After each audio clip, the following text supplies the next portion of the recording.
¿Sabía usted que cerca de un 78% de los jóvenes en Chile dice creer en Dios?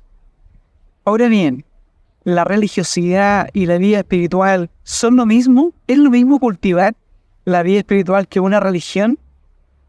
¿Se puede vivir sin Dios? ¿En qué circunstancias se encuentra nuestro país respecto de la vida religiosa o de la vida espiritual?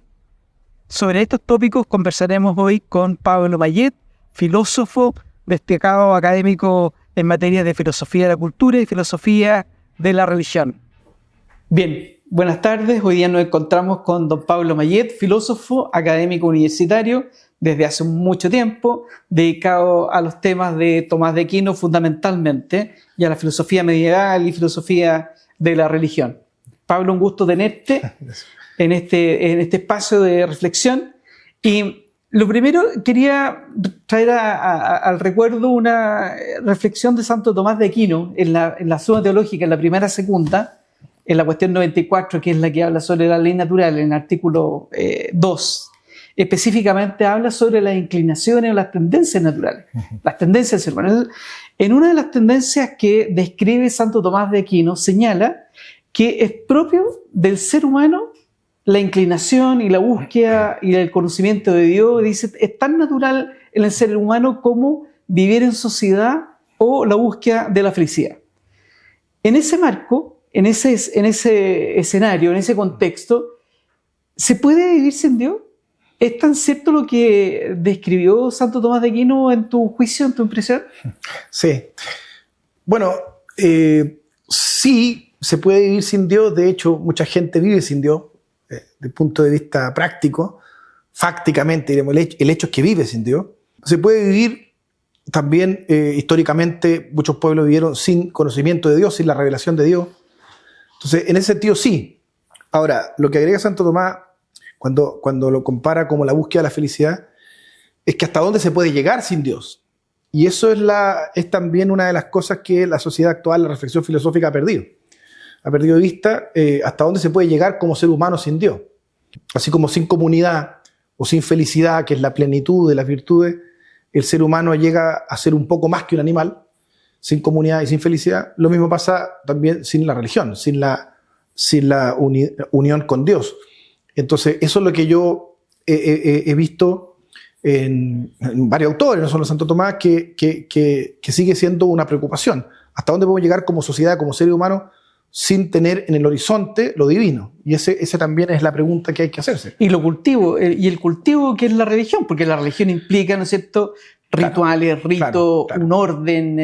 Hay una definición que se usa mucho, no es muy clara su veracidad, que religión viene de la palabra religar, sí. De volver, ligar, unir, de volver a unirse con lo divino. Entonces, esa etimología implica que hay un momento en el que el hombre estuvo unido a Dios, porque si hay un volver a unirse, la palabra volver implica que hubo un momento en el que estaban juntos. Entonces es muy interesante la etimología, religar como volver a unirse. El acto religioso implica un volver a unirse, pero no cualquier acto nos vuelve a unir, sino que hay ciertos actos, como tú dices, ciertas acciones humanas, ciertos hábitos, un camino, ¿no? Toda religión, incluso en los estudios de religiones comparadas que hace la sociología, la filosofía de la cultura, este elemento está en todo tipo de religión. O sea, el hecho de que ese volver a unir implica rituales, ¿no es cierto?, lo sagrado y una serie de cosas, y un camino, o sea, una ruta que implica una conducta. En el caso del cristianismo, la religión judeo-cristiana son los mandamientos.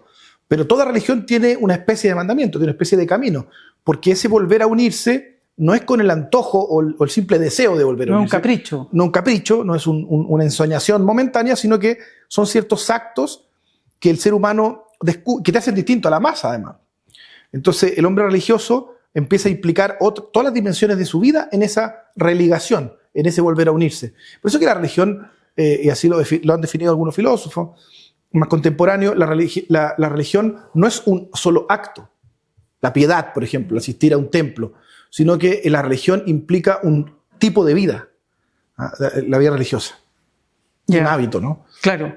Pero hoy día, en los tiempos que corren, ¿ves que efectivamente la gente está cultivando la religión? Te lo planteo de otra forma. Gaudium et Spes, la Constitución Apostólica del Concilio Vaticano II, la única, por lo demás, promulgada en 1965 por Pablo VI, en una parte señala que en gran parte se ha vivido en el último tiempo, decía en 1965, sí, renegando de Dios, negando la religión, e incluso en parte de la discusión del progreso científico se ha establecido como requisito renegar de Dios para poder, incluso más, en Gaudium et Spes señala que esta negación de la religión y de la creencia en Dios se ha visto como necesaria para crear un nuevo humanismo. Sí. Recordemos que en esa época estaba creciendo fuertemente el humanismo marxista. Entonces, hoy día, ¿qué pasa al respecto? ¿Efectivamente ha avanzado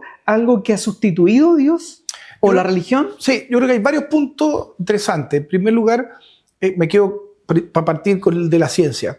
O sea, esa creencia que en los años 50, 60, desde los 40 hasta los 60, fue a la cual le responde la Gaudium et Spes, esa idea de que los científicos tienen que ser ateos, se ha caído, esa idea se ha caído. Se ha caído porque los grandes descubrimientos científicos sobre el origen del universo, sobre las partículas subatómicas, Heisenberg y la física cuántica, los 50 y posterior, han ido demostrando que hay un universo de cosas que el ser humano las puede, como decía Platón, explicar salvando el fenómeno, ¿no? Es el término que usa Platón, soseita phenomena, significa como un comodín, ¿no? Diciendo algo, hasta las teorías científicas funcionan así, con paradigma. Decimos esto como un comodín mientras no tengamos una cosa más certera y después otra más certera.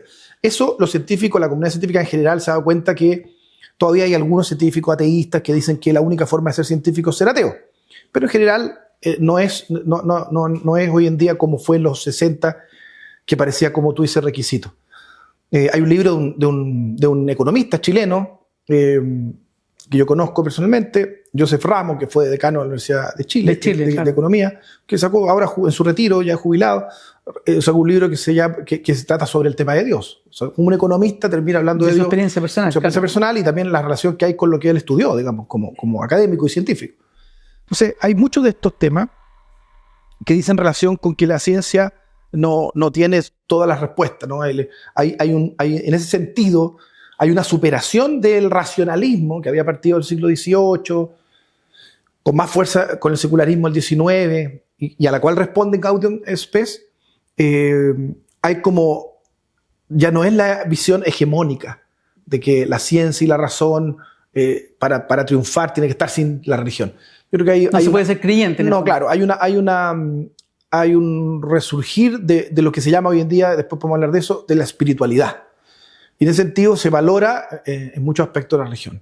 70% de los jóvenes en una encuesta del INJUB creen en Dios en Chile. Fíjate todo lo que ha pasado. O sea, en Dios y cree en Dios. Y confiesa ante un periodista que cree en Dios. Pese a todo lo que puede uno pensar. 70%. Claro, uno en el censo, a mí me tocó trabajar en la Oficina de Asuntos Religiosos del Ministerio del Interior, en algún gobierno, cuando se preguntaba la pregunta del censo sobre, ¿es usted católico, evangélico, protestante? Entonces nosotros un grupo académico, me tocó como parte del grupo académico, expertos para planear bien esa pregunta, porque es importante que esa pregunta del censo entregue información para posteriores políticas públicas. No es preguntar por preguntar. Entonces, en esa época discutíamos, año 2017, por ahí 18 o 16, que lo correcto no era preguntar si usted es católico, porque ahí habría que ver cómo entiende la gente esa pregunta. Hay gente que es católica, pero no va a misa porque la lata, porque no tiene un hábito, porque está enojado con la iglesia, pero sigue siendo católico. Esa persona se confesará católico en el censo o no. Entonces era muy distorsionada la información. La pregunta hoy en día podría ser mucho más pertinente si es usted creyente, y te va a salir más del 70%. Claro. O sea, te puede salir un 80 o un 90%. Entonces, claro, ahí tú las políticas públicas sobre educación, sobre salud, sobre muchas otras cosas, la va a tomar sobre una masa bastante más contundente de gente que cree en Dios, y no actuar sobre supuestos de que, bueno, estamos en una secularización, la iglesia y el Estado se separaron y por lo tanto nadie cree en Dios, tomemos esta medida. Entonces, Eso por un lado la ciencia, por otro lado lo de los jóvenes, que es interesante. Y por último, hay una diferencia grande entre, que ya la apuntaba Cornelio Fabro, un filósofo tomista italiano, una diferencia grande entre el creer en Dios, el decir que se cree en Dios, y como te decía antes, según la etimología de la palabra religión, y el vivir de acuerdo a esa creencia, que es la consecuencia, diría uno. Y hay toda una cuestión para conversar, porque, por ejemplo, el cristianismo, una persona que comete una falta que se llama pecado en el cristianismo. En todas las religiones hay una noción de pecado, una noción de desvío del camino, en el budismo, en el islam, en el judaísmo. El cristianismo se llama pecado. Entonces, una persona que es creyente, que dice que cree, vive según los mandamientos de ese camino que lo religa a Dios, pero peca, no deja de ser cristiano. Entonces también hay que considerar, mucha gente dice, bueno, pero este es cristiano, pero peca, entonces ya no es cristiano. El pecado está dentro de la regla del juego, digamos así.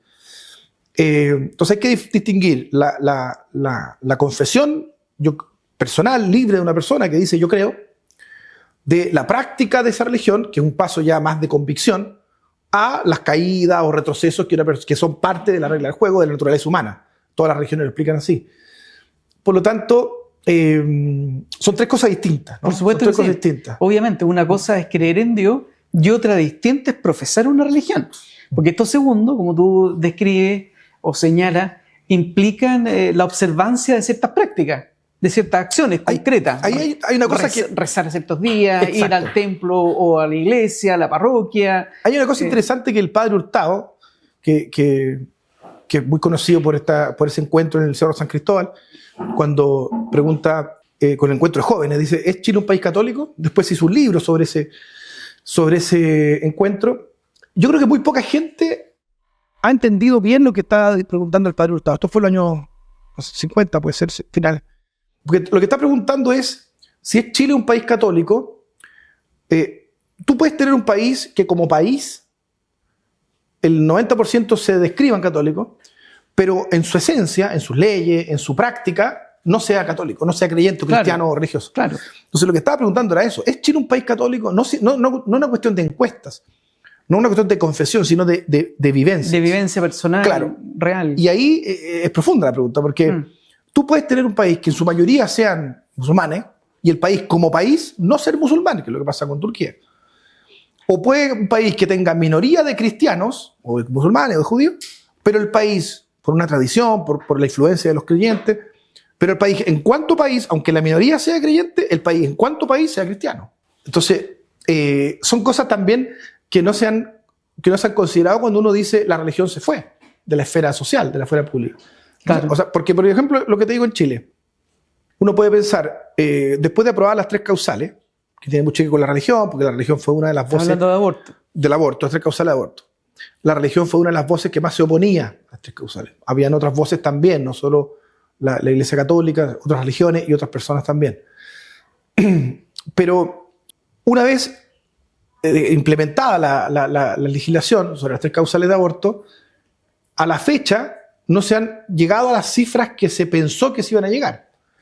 Eso te dice que, a pesar de todo, hay un sustrato de cristiandad o de religión cristiana. Lo mismo se puede decir que está presente, ¿no? Lo mismo se puede decir, por ejemplo, yo siempre lo pongo en mis clases, el cuidado del pobre.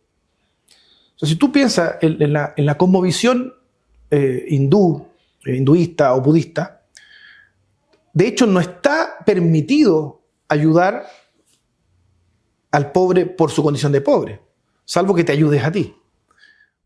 Incluso en algunos casos podría ser hasta, entre comillas, pecado, ayudar a un pobre porque tú intervienes en su karma. Y aquellos que conocen la religión budista o hinduista, el karma tiene que ver con la actuación de esa persona en vidas pasadas. Ellos creen en la predestinación. Por lo tanto, una persona que está pobre a la orilla del río Ganges está así por su culpa. Por eso es la eterna pobreza en India y en muchos de estos países. Y porque hay una cosmovisión también, ¿no? Sin embargo, en los países cristianos, que tienen un pasado cristiano, una historia cristiana, subsiste, aunque las cifras no sean mayoritariamente cristianas, la idea de cuidar al pobre. que no es una idea que tiene origen marxista, como algunos pueden adjudicarse. De hecho, si uno lee el manifiesto del Partido Comunista de Marx, que era ateo, Marx acuñó la frase «la religión es el opio del pueblo». Y Marx va a decir clarísimamente que su leitmotiv, o sea, que su motivación no es la caridad con el pobre, independiente que hoy en día muchos comunistas o marxistas digan hay que preocuparse del pobre. En la teoría marxista es resolver una ecuación. Tú tienes el burgués, el proletariado, y quiero invertir la ecuación para la dictadura del proletariado. Y lo que hace Marx es escribir en el Capital primero, teóricamente, después el manifiesto, muy corto, la acción, cómo invierto eso. Pero no hay ninguna preocupación por el pobre en la doctrina marxista, ni en Lenin, ni en Stalin, ni en ningún teórico o líder del marxismo histórico, del comunismo histórico. La preocupación por el pobre viene de la preocupación por el prójimo, del cristianismo, no del budismo, no del marxismo, sino del cristianismo, de la religión judeo-cristiana y en algunas vertientes del Islam también. Pero acá en Chile no tenemos gran influencia del Islam, por lo tanto deducimos que esa preocupación por el pobre, que en Chile, que duda cabe, Chile sí es una preocupación, lo hagamos bien o no. Tú ves la Teletón, ves la asistencia social, nadie reclama porque se da un bono de invierno a la gente más pobre, nadie encuentra injusto, digamos, liberar de impuestos al que tiene menos plata. Eso es una cosmovisión, como decía el padre Hurtado, es Chile un país católico, en que todavía quedan fragmentos de la presencia del cristianismo en la sociedad. Por supuesto. Aunque no se explicite. En el cristianismo en general y en el catolicismo en particular, que es lo que yo algo conozco, la caridad efectivamente es el signo donde está Dios, donde está Cristo. Deus caritas est. Es la virtud más excelente del cristianismo. Sí. Y Juan Pablo II, también Benedicto XVI, en sus primeros documentos, pusieron énfasis precisamente en que Dios es caridad. Es decir, ¿dónde está Dios en las obras concretas? Pero eso se refleja efectivamente en la caridad, como la virtud central, digamos, ¿no es cierto? Efectivamente. Y desde ese punto de vista, el llamado a la Iglesia, efectivamente, si creemos en Dios, tenemos que llevarlo a cabo a través de acciones, de obras Piensa concretas. tú, por ejemplo, históricamente, los colegios, si uno estudia de dónde surgen los colegios, la historia de la humanidad. Revolución industrial, la primera revolución industrial, 1700, Europa, pobreza extrema, la migración campo-ciudad, en donde era la nueva ciudad, el nuevo concepto de ciudad, no era la ciudad campesina, medieval, en la que era un mercado, básicamente, sino la nueva ciudad industrializada, con los problemas de salubridad, con los problemas de promiscuidad, con los problemas de ruptura de familia, la mujer en el campo con la prole, con los hijos, el hombre en la ciudad viviendo separado. Es otra realidad, la nueva ciudad. Esto se ha estudiado mucho, hay muchos autores al respecto. La revolución industrial trajo, de alguna manera, un ateísmo práctico, porque ya la confianza en la vida del campo, tienes tú la confianza en la divinidad, en la naturaleza, y por medio de la naturaleza en lo divino. Estás en las manos de Dios, en las manos de la providencia. Puede venir una helada y te quita toda la cosecha. Hay una confianza en Dios, se reza. En la vida de ciudad, en la nueva ciudad moderna, de la revolución industrial en adelante, la confianza está en la fábrica. Todo sale igual, todo depende del dueño de la fábrica y de la industria, y los bienes se obtienen y se ven producto de una maquinaria enorme que produce. Por lo tanto, tenemos de la revolución industrial en adelante el concepto de lo que llamaba Fabro, que no lo alcancé a decir en ese momento, el ateísmo práctico. O sea, puede ser que toda esa gente de la revolución industrial siguiera creyendo, pero en la práctica no confiaba en Dios como confiaba el campesino anterior. Eso es una cosa. Y lo que tú dices de la acción, los primeros colegios, lo que estaba diciendo, sí, que surgen en este contexto de la revolución industrial, y los colegios y los hospitales, en la misma época, 1600, 1700, ya en 1800 están expandidos por toda Europa y por todo el mundo, fueron hospitalarios o hospitales de caballerías y órdenes religiosas, principalmente cristianas católicas. La fundadora de la enfermería mundial, ¿no es cierto? Florence Nightingale, también cristiana. Los colegios eran una invención, un invento para acoger a esos niños que estaban sin padre, porque estaba en la fábrica, sin la madre, porque estaba en el campo, que estaban al amparo de la nada. Entonces, antiguamente, antes de la revolución de la ciudad moderna, de la revolución industrial, Los niños se educaban con los padres y aprendían el oficio de los padres. Y los más ricos tenían profesores, preceptores en la casa. Preceptores, claro. Pero los otros aprendían ciertos modales de sus padres, de sus abuelas presentes, de los padres presentes, de la comunidad presente, y decidían los oficios del padre, del tío, del abuelo.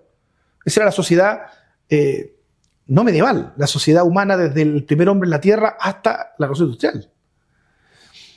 Con la revolución industrial, entonces, tienes niños que están al amparo, a la suerte del día a día.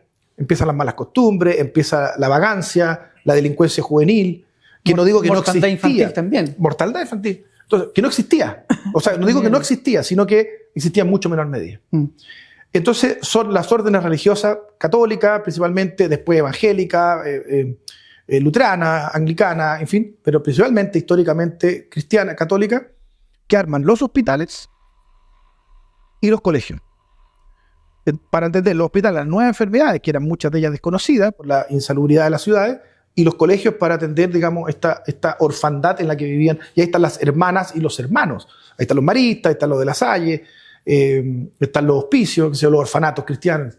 Entonces, el acto de caridad, como la virtud más excelente del cristianismo, es algo que todavía persiste en la sociedad occidental, aunque en las encuestas pueda parecer que la religión está en retirada. ¿Fíjate? Pero está instalado esa idea que viene históricamente, y no solo histórico, sino en su esencia, porque ¿por qué tenemos que preocuparnos del prójimo? ¿Cuál es la obligación si el Estado se preocupa? Pero acá en Chile ese discurso no cala a fondo, sino que aquí hay que preocuparse. Le dejo una moneda a la persona, ayudo al que chocó, paro mi auto, me bajo. Esa es una idea cristiana, que sigue estando presente Dios en la sociedad. Claro, y no solamente porque estamos en Chile, sino que en realidad la propia antropología nos indica que efectivamente la ayuda respecto a los demás, digamos, es necesaria, digamos. No es algo meramente claro, hay un sustrato humano, antropológico, el ser humano tiende a la benevolencia, a desear el bien de otros. Claro. Pero el factor cristiano funciona como un fermento de eso, como una obligación mucho más imperiosa y más grande. Ahora, en el mundo moderno, algo mencionaste en los primeros minutos de nuestro diálogo, evidentemente hay una diferencia entre lo que es el campo de la religión y el campo de la espiritualidad. Obviamente la religión implica espiritualidad, pero es mucho más que eso porque hay un orden, hay una sistematización, hay reglas, hay costumbres, hay acciones, digamos, hay rituales, etc. Claro. Refiérete un poco, Pablo, por favor, a las diferencias que vemos hoy día o que se visualizan hoy día, porque cuando uno responde en la encuesta, he visto varias también, en que mayoritariamente la gente responde, yo creo en Dios, digamos. Pero eso no significa que siga una religión. Podría tener a lo mejor una dimensión cultural espiritual, probablemente. Refiérete un poco a esas dos dimensiones, lo religioso propiamente tal y la espiritualidad que está creciendo desde el concilio, por poner una cifra, desde el siglo Vaticano II a nuestro día, digamos. Mitad del siglo XX hasta hoy. Claro, hoy en día se usa mucho dividir la persona que es, yo tengo mi espiritualidad a que yo tengo mi religión. Porque lo que sí, y no lo hemos conversado, lo que sí hay hoy, más allá de la presencia de Dios, que espero que haya quedado más o menos la duda, por lo menos, de que no está tan ausente Dios de la sociedad actual. Pero sí hay una crisis de la institución religiosa, eso sí. Eso está de todas maneras estudiado.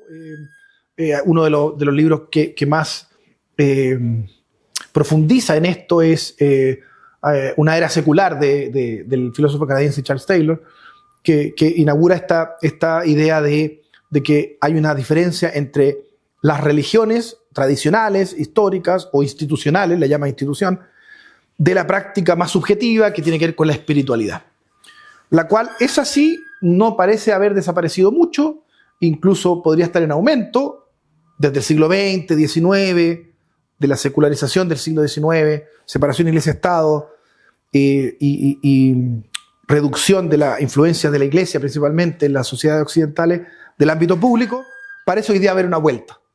Pero no en la forma de la religión de antes, institucional como la llama Taylor, sino en la forma de la espiritualidad, que es lo que tú dices. Entonces, hay mucha gente que dice que son como opuestos. La espiritualidad por un lado y la religión como institución por otro. La espiritualidad parece no tener mucha mella, sino estar en aumento, y la crisis institucional efectivamente parece estar en crisis. Efectivamente. ¿En las religiones? En las religiones. O sea, en Santiago de Chile, por ejemplo, una diócesis de 3 millones de habitantes, sin considerar la diócesis de San Bernardo, tiene más o menos 3 millones de personas. En el seminario, no quiero mentir, pero alrededor se ordenan anualmente 2 sacerdotes para 3 millones. Tú puedes buscar esto ya era objeto de estudio en los años 80 y 90, salvo la venida de Juan Pablo II a Chile, que hizo un pic, una moda, digamos, momentánea. Muchos de esos también se salieron. Pero claro, y eso te indica la convicción de que una persona dedique su vida a Dios. El sacerdocio es un buen indicador para saber cuánta credibilidad tiene una religión o no. Entonces, la cifra a la baja en el ingreso al seminario y en la ordenación de sacerdote en el catolicismo dice mucho de cómo va esa crisis. Pero lo tienen todas las religiones. O sea, el judaísmo, el islam, uno ve el islam como que estuviera creciendo. Efectivamente, en Europa está creciendo. Pero a nivel global está disminuyendo la influencia del islam, del musulmán que practica su religión. Pero pues claro, uno lo ve de acá, como acá no hay muchos musulmanes en la vida cotidiana chilena, uno dice, parece no haber mucho. En Europa crece, pero en el mundo global disminuye. A todo esto, el catolicismo, por ejemplo, en los países asiáticos aumenta. Y en África. Y en África también. En África mucho. Claro.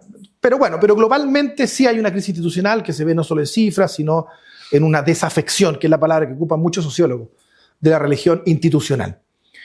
Y ha ganado fuerza esta palabra que tú decías de espiritualidad. Yo soy una persona, yo tengo mi espiritualidad, o yo creo en Dios a mi manera, no necesito esa religación institucional, tradicional, el rito, el templo. Sin embargo, como me gustó mucho la cita que hiciste para empezar de Santo Tomás. La prima segunda. Como todo ser humano aspira a eso infinito, ya lo decía León Blois, ¿no es cierto? Aspiramos a lo absoluto, estamos hechos para el infinito. No estamos hechos para pagar cuentas, estamos hechos para el infinito. Hay que pagar cuentas, pero estamos hechos para el infinito. Como está ese sustrato de que todos tendemos hacia ese infinito, hay como una necesidad de buscar eso religioso. Entonces, si no están las religiones tradicionales, históricas o institucionales, se va a buscar en otra cosa, porque está ese deseo interno. Entonces, esto de la espiritualidad, aunque puede parecer en algún sentido contrario a la religión, en otro sentido también puede ser como la búsqueda de ese infinito. Y en ese sentido sería positivo que haya un resurgimiento de la espiritualidad en el mundo. Y en un tercer y último sentido, es lo que tú decías. La espiritualidad no reemplaza la religión.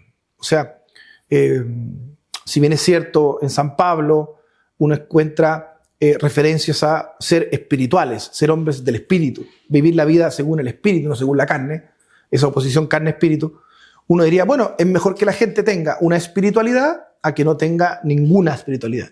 Evidentemente que sí, porque antropológicamente tendemos, nos inclinamos, deseamos ese absoluto, ese infinito. Pero ¿qué pasa? Porque hay mucha ignorancia al respecto. ¿Qué pasa cuando la gente reemplaza, como tú bien decías, la espiritualidad por la religión? Entonces hay una religión sin praxis, sin prácticas, claro, sin ritos, y como antropológicamente está ese deseo religioso, se buscan otros templos. Y aquí hay autores bien interesantes. El mall hoy en día es un templo al cual se peregrina, sin conciencia de estar haciendo de eso algo religioso, evidentemente. Pero hay un rito. Pero cuando yo reduzco la religión a esa espiritualidad que es tan ambigua y abstracta y no concreta, con un templo verdadero, con una práctica verdadera, con un mandamiento o un camino,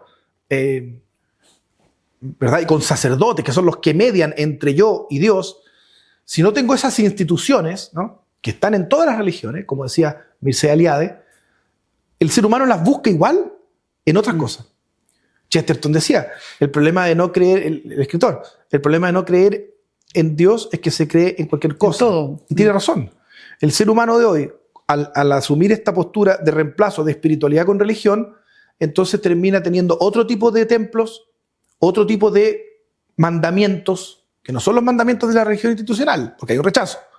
Pero sin embargo hay otro tipo de mandamientos, cosas que no debes hacer, cosas que son pecados de hoy, y hay todo un símil, que hay varios estudios al respecto, con la religión, porque el ser humano está ese deseo innato de religarse con Dios.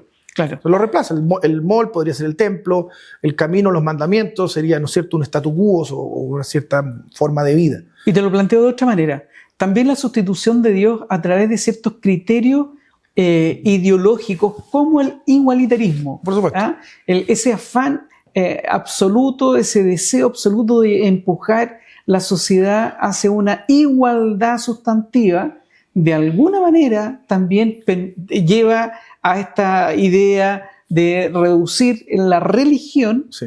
La religión, pues la religión implica una jerarquía. En las religiones hay una jerarquía, hay ritos, lo que decíamos antes, pero el igualitarismo lleva consigo ese mensaje de derribar esa antigua escena de jerárquica, aristocrática, y ahora que somos todos iguales y busquemos ser todos iguales, la igualdad sustantiva en algún lado lo llaman, bueno, lo sustituimos y quedamos sin religión, pero quedamos todos iguales.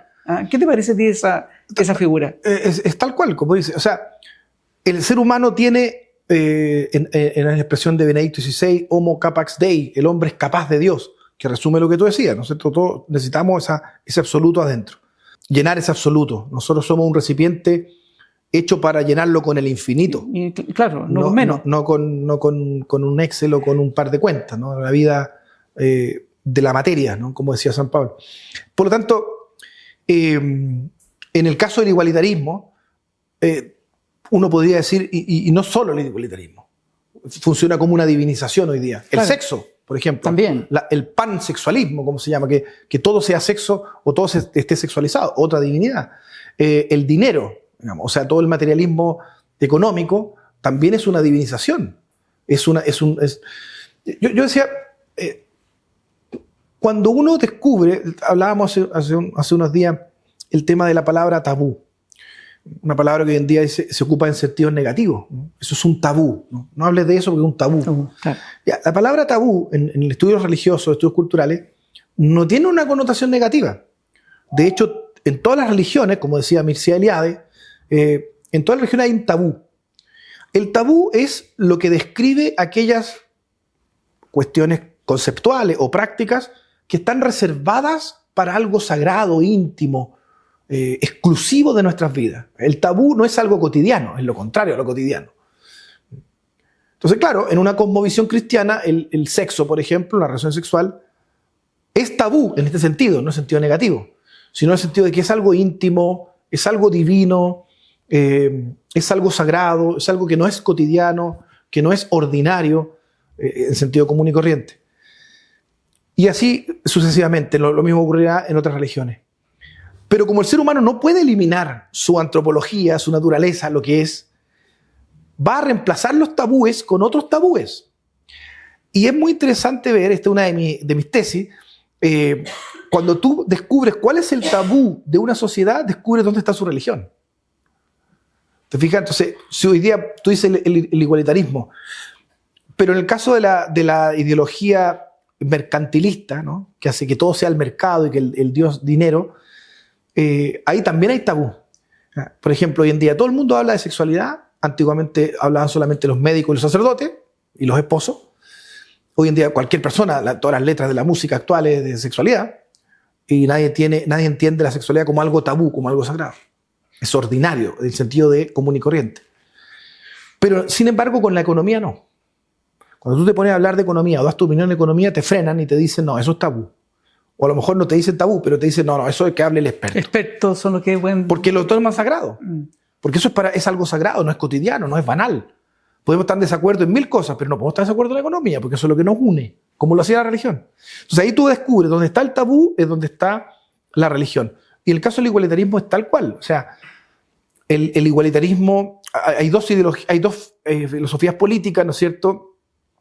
Principalmente derecha-izquierda, derecha liberalismo principalmente vinculado al mercantilismo y el socialismo principalmente vinculado al igualitarismo. Los dos presentan dioses. Y ese es otro problema. La sociedad actual, la sociedad moderna, como ha tratado de reemplazar a Dios por lo político, porque como no hay horizontes más allá de lo que ven los ojos, entonces parece que la única esperanza fuera lo que ven los ojos. Y por lo tanto, el único que entrega seguridad, certeza, es la política. La política pasa a ser lo que sería antiguamente la teología. como la ciencia de lo sagrado. Si no hay nada más después de la muerte, entonces todo se nos juega en esta vida. Y por lo tanto lo más importante es el político. Aunque haya hoy una crisis política, pero en la práctica eso es. Y en esa divinización de la política tiene estos dos principales ideologías. El igualitarismo, que diviniza la igualdad y que trae problemas que vamos a conversarlo después también. Y el liberalismo, que trae esta mercantilización o divinización del dinero como el Dios. Aunque no lo digan. Aunque, ojo, hay algunos autores en el socialismo que sí quieren reemplazar a Dios conscientemente y tomar los elementos de la religión y sustituirlos por los elementos del socialismo. Lo hace Gramsci, por ejemplo. Abiertamente dice, no, mira, como la gente va al templo, démosle un templo. Es decir, él toma los elementos de la religión tradicional, de todas las religiones, antropológicos, y los aplica y los reemplaza, los vacía. Dice Gramsci, tiene que haber un sacerdote, que es el que nos intermedia entre nosotros y la comunidad. Y en fin, toma todos los elementos de las religiones. Hay algunos autores que son más conscientes de eso. Pero no es necesario ser consciente de esta sustitución de la religión para que ocurra esta sustitución en los hechos. Sí. La divinización de la igualdad o la divinización del dinero. Bueno, ocurre que efectivamente el humanismo marxista en la década de los 50, 60, en Chile, especialmente los 70, buscó conscientemente buscar el reemplazo del humanismo cristiano. Claro. El presidente de la República en el año 71, en ese momento don Salvador Allende, en el discurso ante el Congreso de la Nación el 21 de mayo, expresamente habla de que nosotros tenemos un norte, así lo dice, que es el humanismo marxista. Esa es nuestra brújula, por contraposición, ¿no es cierto? Entonces, sigue vigente ese llamado, ese humanismo marxista, materialista, ateo, por contraposición al humanismo cristiano que de suyo pone el énfasis en la creencia y en la búsqueda de Dios, como lo hacía mención y recordábamos a Santo Tomás en la Prima Segunda. Sí. Sigue vigente. El tema es si la gente lo sigue mirando como se miraba en esa época. O sea, en plena Guerra Fría, el contexto. Entonces esta idea de las dos religiones intramundanas, como era el liberalismo y el socialismo, había que elegir unas dos religiones, si no estabas con una, estabas con otra, ¿no? También una frase de Cristo, ¿no? El que no está conmigo está contra mí. Después de la caída del muro, algunos historiadores ponen la caída del muro, otros la llegada de Internet, la globalización, ¿no es cierto? Fukuyama pone otro fin, algún hecho histórico después de la caída del muro, como el fin de esta lucha entre derecha e izquierda y esta esperanza religiosa intramundana en esta vida y no en otra. Esos discursos que en los 70 tenían mucho auge y mucho éxito, sobre todo en Chile, tuvieron muchísimo éxito y calaron muy profundo en la religión católica y en la sociedad chilena hasta el día de hoy. Sin embargo, hoy día esos discursos han tenido que renovarse, han tenido que replantearse de esta sustitución de lo religioso por elementos intramundanos a un nivel de conciencia del político o del filósofo que conscientemente quiere reemplazarlo, han tenido que cambiarse. Primero porque la religión institucional, como decíamos, ha retrocedido y se ha disminuido y se ha remitido al ámbito privado, más que antes. Entonces ya no es influyente la religión. En esa época al presidente Allende le convenía una iglesia marxista, ¿no? La teología de la liberación, ¿no? Generar una revolución a través de la religión. Porque la iglesia hasta ese entonces tenía cierta influencia en la sociedad chilena. Entonces era una instrumentalización de la iglesia. Y como te digo, tuvieron éxitos, pero hoy en día no solo la menor influencia social, no digo espiritual, pero social de la iglesia, que es menor como institución, el surgimiento de estas espiritualidades, que son la religión a mi manera, y el fracaso histórico de las doctrinas socialistas como tal, como era en ese entonces, hacen que ese discurso no tenga mucha consistencia, mucha credibilidad. Siguen estando en muchos políticos chilenos o del mundo, y intelectuales también, pero cada vez con menos claridad. Lo que hay que fijarse es que esos discursos, como se renuevan, hay que fijarse dónde están hoy, o qué quieren reemplazar hoy aquellos aspectos religiosos.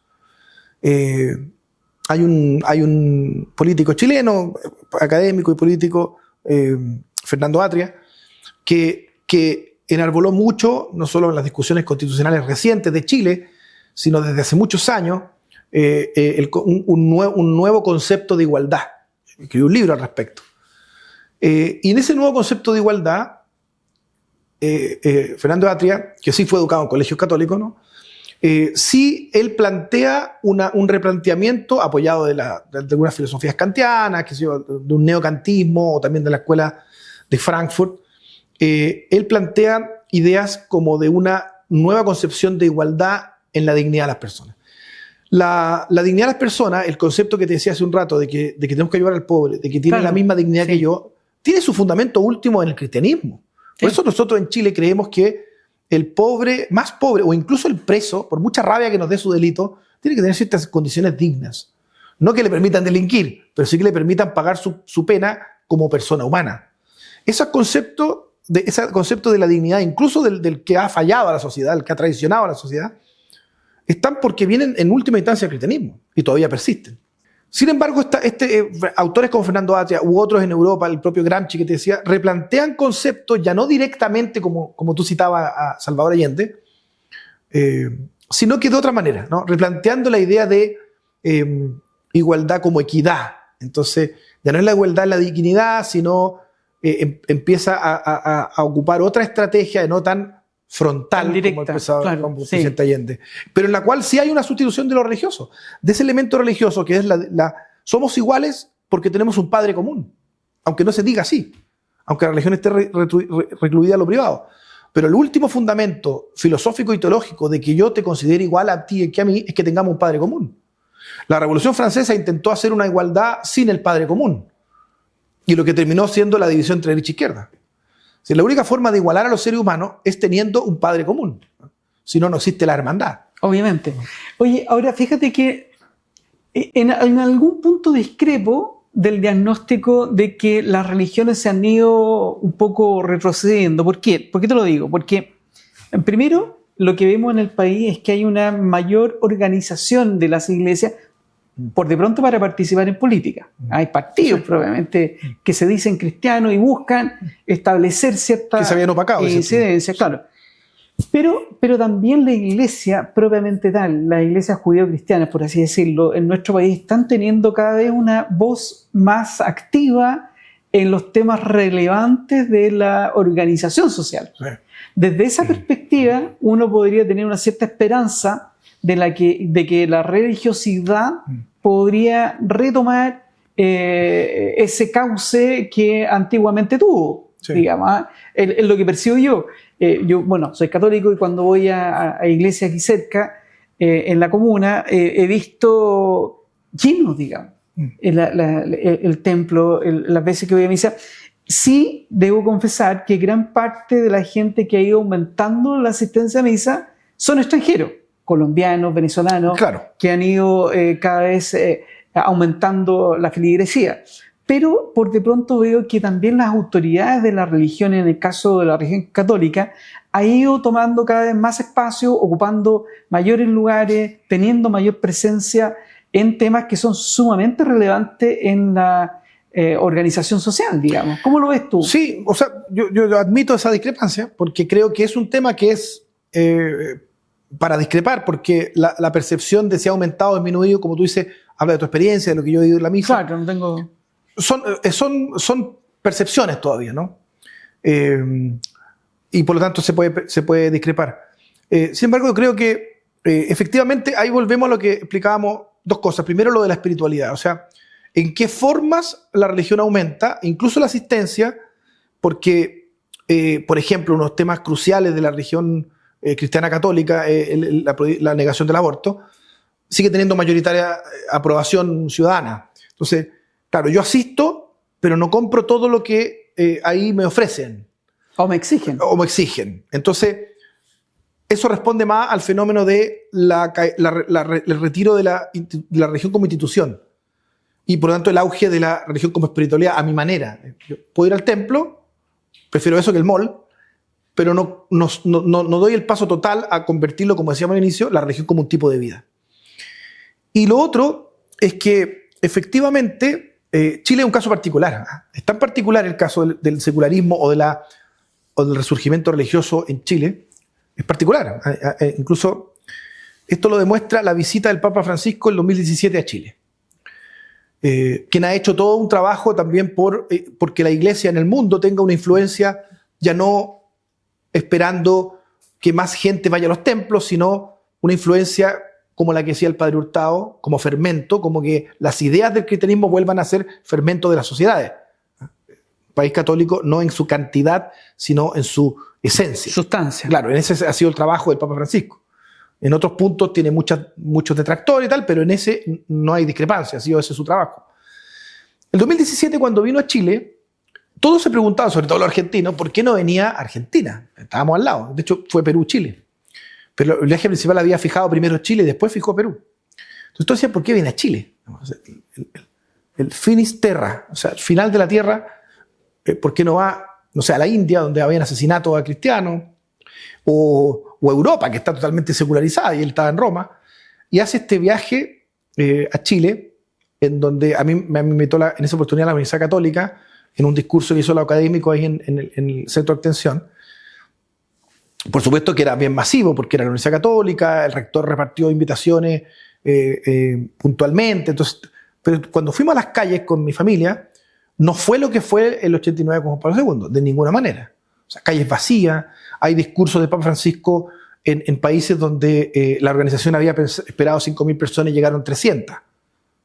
Y fotos, y gente con mala intención también saca fotos con drones, mostrando la penosa asistencia a ciertas actividades papales. Sin embargo, el Papa Francisco quiso venir a Chile, no para buscar cantidad o multitud, sino para esta línea editorial, que podríamos decir, que es cómo influimos, cómo volvemos a que la Iglesia sea católica, sea ese fermento. En algunos discursos el Papa Francisco después dijo, y sobre todo el discurso que dio en la Catedral de Santiago, ¿por qué eligió Chile? Y una de las razones fue por esa desafección. Si tú miras los censos, ya sabemos que el tema no es de números, sino de influencia. Sin embargo, entre los temas numéricos, el censo del 92, después del 2000, después del 2020, bueno, el 2020 no estaba el 2017, pero la tendencia era uno de los países con mayor secularización numérica, no en efervescencia, del mundo, sino el más. O sea, más que Francia, más que México, más que Irlanda. Irlanda, la crisis del abuso sexual explotó en Irlanda, tú recuerdas, y hubo mucha desafección, fue peor en Irlanda, fue peor en Boston, y sin embargo la gente no perdió proporcionalmente a su población la fe como se perdió en Chile. Entonces, acá hubo una relación del abuso de conciencia y sexual con la pérdida de fe, no tanto en lo numérico, sino que los obispos le informaban al Papa que era en la influencia. Tú puedes tener la iglesia llena, pero la influencia del cristianismo, en este caso del catolicismo, en la sociedad, como sociedad, había disminuido. O a lo mejor la religión no estaba bien cultivada. Claro, digamos. exacto. Sí, y esa era la preocupación. Y ese es el motivo del viaje. No el número, sino la cualidad de ese catolicismo. Independiente de que la iglesia... Entonces uno puede tener la impresión de que la iglesia, de que hay más participación, sobre todo extranjero, por el perfil del extranjero que viene aquí, ¿no? Pero lo que le preocupa a las religiones en general es no lo numérico, sino la influencia. Yo me quedo siempre con esta frase del Padre Hurtado. Es Chile un país católico, es decir, no de cantidad, sino de el país como país, aunque la mayoría de la gente sea católica, pero la influencia del catolicismo puede ser más fuerte, o de cualquier religión, del Islam. Entonces lo que está pasando hoy día es que uno puede ver estos fenómenos como el que tú describes, que te pasa a ti, por el aumento de la espiritualidad, por una crisis también del materialismo. Eso no alcanzaremos a hablar. Pero también el materialismo, como te decía al inicio, esa idea de que la ciencia, de que el científico tiene que ser ateo, cada vez está en esa idea también está en retirada. Y tú encuentras... a mí siempre me preguntan mis alumnos, cuando yo hago cursos de filosofía de la religión o religión y espacio público, que di el semestre pasado, profesor, pero si todos los filósofos son ateos. Entonces yo hago una línea de tiempo, desde Sócrates, que fue acusado por ateísmo, pero él se defendía diciendo que él creía en los dioses. En Dios, claro. Platón, discípulo de Sócrates, Aristóteles, que hablaba del dios de los dioses, ¿no? Y después los romanos, ¿no es cierto? Cicerón, en fin. Y después todos los medievales, por supuesto, San Agustín, Santo Tomás. Después los postmedievales, digamos, o sea, Descartes, el filósofo René Descartes, cuando terminó el discurso del método, era católico y fue a agradecer a la Virgen de Lourdes, porque era francés. Y después tú vas viendo Heidegger, totalmente creyente, de hecho estudió en el seminario para ser sacerdote, después se dedicó a la filosofía. Entonces yo le hago la línea de tiempo y le voy poniendo filósofos que muchos de mis alumnos no conocen, y digo, bueno, todos estos son creyentes. Entonces, él dice, pero todos los filósofos son ateos, profesor. ¿Cuáles? Entonces empieza a ver, de repente aparece Nietzsche, en 1900, ¿no es cierto? Fallece en 1900. Sartre, de los filósofos renombrados, grande, importante, en una enciclopedia católica, en una enciclopedia filosófica cualquiera. Sartre, en mitad del siglo XX. Y después de los 70 en adelante aparecen ya la mayoría de los filósofos, o la mayoría de los filósofos famosos. Los más activistas pero también, tampoco digamos. están así. Porque hay muchos que son famosos que son creyentes, como Heidegger y otros más. Entonces, esa idea de que la ciencia, la filosofía, la razón ya demostró que la religión no existe, con un 70% de jóvenes creyendo todavía en Dios, con una crisis también del ateísmo, demuestra que no es así, que no es tan así. Por lo tanto, vivimos con Dios. Dios sigue estando presente en la República. Muy bien. Bueno, con esta afirmación damos gracias a Pablo Gracias a por ti. estar acá. No sé si hay alguna pregunta que quieran hacer. ¿No? Estamos entonces muy Muchas gracias. agradecidos, Pablo, Gracias, Germán. de este diálogo que se nos pasó volando. Muchas gracias.